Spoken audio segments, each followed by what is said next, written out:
Hi friends, నా పేరు పిత్తని శ్రీనివాస్. ఈరోజు టాపిక్ రైల్వే స్టేషన్పై. బొబ్బిలి నుండి విజయనగరం రైల్ టికెట్ 15 నుండి 35 రూపాయలు, బైక్ పార్కింగ్ 45 రూపాయలు. టికెట్ కంటే పార్కింగ్ ఖర్చు ఎక్కువగా అనిపించే సామాన్యుడి పరిస్థితి. విజయనగరం జిల్లా బొబ్బిలి రైల్వే స్టేషన్కు వచ్చే ప్రయాణికులకు చేదు అనుభవం ఎదురవుతుంది.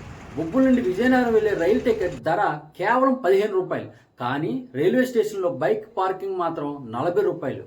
అంటే టికెట్ కంటే పార్కింగ్ ఖర్చే 3 రెట్లు ఎక్కువగా ఉంది. సామాన్య ప్రయాణికుల వద్ద దోచుకోవడానికి ఇది చాలన్నట్టు స్టేషన్ మొత్తం నో పార్కింగ్ బోర్డులు. షట్ ఆఫ్ ఇవ్వడానికి వచ్చిన వారు కూడా 5 నిమిషాల బండి ఆపడానికి వీలు లేదు.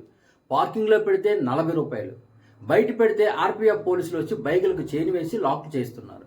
లాక్ తీయాలంటే 500 ఫైన్ కట్టాల్సిందే. అసలు ప్రయాణికుల భద్రత చూడాల్సిన ఆర్పీఎఫ్కి బైక్ లాక్ చేసే అధికారం ఉందా? పార్కింగ్ సౌకర్యం కల్పించకుండా ఫైన్లు చైన్లు సరైనదేనా అని ప్రయాణికులు ఆగ్రహం వ్యక్తం చేస్తున్నారు.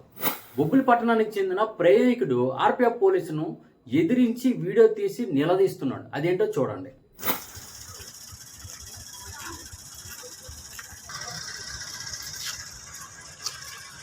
అయ్యా, మీ డ్యూటీ ఎక్కడండి?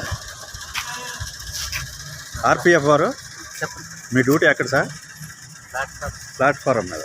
ఎంతమంది మీ సిబ్బంది? ఇద్దరు ఉన్నారు. మీ డ్యూటీ ఎక్కడ చేస్తున్నారు? చైన్లు వేసుకొని చేస్తున్నారు. మీరు చెప్పింటే వెంటనేనా? ప్రయాణికుల కోసం రైల్వే ఉందా, లేక పార్కింగ్ కాంట్రాక్టర్ కోసం ప్రయాణికులు ఉన్నారా? అధికారులు వెంటనే స్పందించి 15 నిమిషాల ఫ్రీ పార్కింగ్ మరియు రేటు తగ్గింపు చేయాలని ప్రయాణికులు డిమాండ్ చేస్తున్నారు. బొబ్బిలి రైల్వే స్టేషన్లో ఇలాంటి సమస్య మీకు కూడా ఎప్పుడైనా ఎదురైతే అధికారులకు చేరే వరకు ఈ సమస్యను పరిష్కరించే వరకు షేర్ చేయండి.